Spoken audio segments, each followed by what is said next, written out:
Fala galera, aqui é o Michael da Despnet, do treinamento Como Fazer 30 Processos de Isenção por Mês. E nesse vídeo eu vou falar com vocês mais sobre a hérnia de disco e as mudanças na lei. Mas antes de qualquer coisa, se você é novo no canal, aproveite, clica aqui embaixo em inscrever-se no sininho para ativar as notificações e ficar por dentro de tudo o que a Despnet posta. A hérnia de disco, ela acomete 5,4 milhões de pessoas no Brasil. 5,4. Você que está vendo esse vídeo, talvez não porque esteja ligado, saiba do diagnóstico da hérnia, pode ser que você tenha hérnia de disco. Você ou algum familiar, alguém que vive com você, sem diagnóstico. Pois é, hérnia de disco é um problema comum de coluna, acomete muita gente e é um dos principais motivos da isenção de impostos para pessoa com deficiência física. Sim, a hérnia de disco, problemas graves de coluna, é um dos principais motivos, sem sombra de dúvidas, nas avaliações ali e posteriormente na perícia médica. A hérnia de disco, ela é extremamente perigosa porque a gente está falando de coluna, especialmente em situações graves, né? Quando ela começa a apertar ali, né? A hérnia, ela começa a causar uma pressão ali na espinha dorsal, ali na coluna, né? Na medula. E dependendo da altura dela, se ela for cervical, ela pode acometer os braços, diminuir, reduzir a mobilidade dos membros superiores, né? E inferiores também, né? Dependendo da altura ali, a conexão vai de cima aqui para baixo e ela vai mexendo ali com os braços, depois com as pernas, e se ela não tiver um tratamento, um cuidado, né, uma vez diagnosticada, a pessoa pode ficar paralítica. Não é brincadeira, tá bom? É um problema grave de coluna. Agora, para fins das isenções, eu já citei a questão dos membros, né? A redução de mobilidade de membros.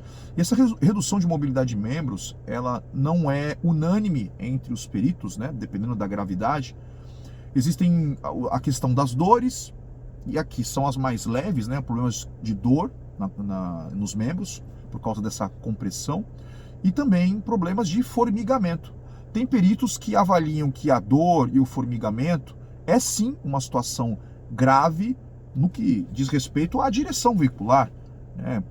Existe um risco de a pessoa ter um agravamento de sua condição ou ainda perder a direção no carro, né? No momento onde ele estiver em situação de velocidade, colocando em risco assim as pessoas que estão, a própria pessoa que está dirigindo, obviamente, as pessoas que estão junto com ela no carro e também as pessoas que estão ao redor dela.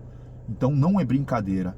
Tem gente que pega e avalia, isso é um grande erro, tá bom? No processo de isenção, pessoas, o cara nem é deficiente, o cara não deveria ter direito à isenção, porque visualmente a pessoa não parece ser deficiente.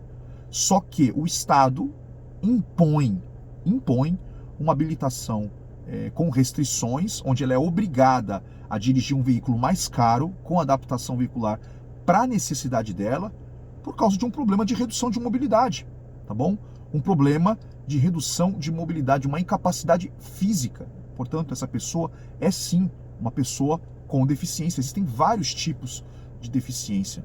E a legislação, ela tem uma preocupação, olha só que interessante, a deficiência física, ela tem que dificultar na direção. Isso está na legislação.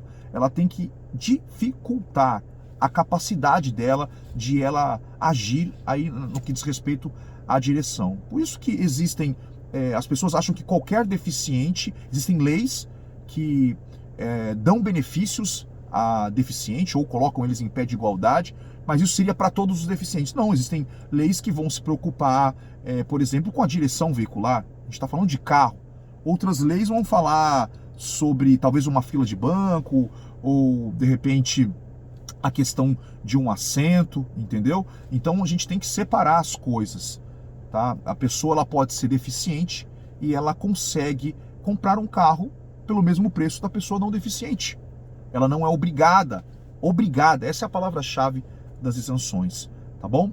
Sobre a nova lei, é importante dizer o seguinte, que a adaptação veicular, uma vez solicitada através da perícia médica, ok? No que diz respeito, por exemplo, ao câmbio automático ou uma direção hidráulica, A hérnia de disco, ela tá dentro, sim, dos roles, né? Do rol da deficiência física, se solicitado esse tipo de equipamento para uma pessoa que não tem condições de dirigir sem ele. Tá bom, pessoal?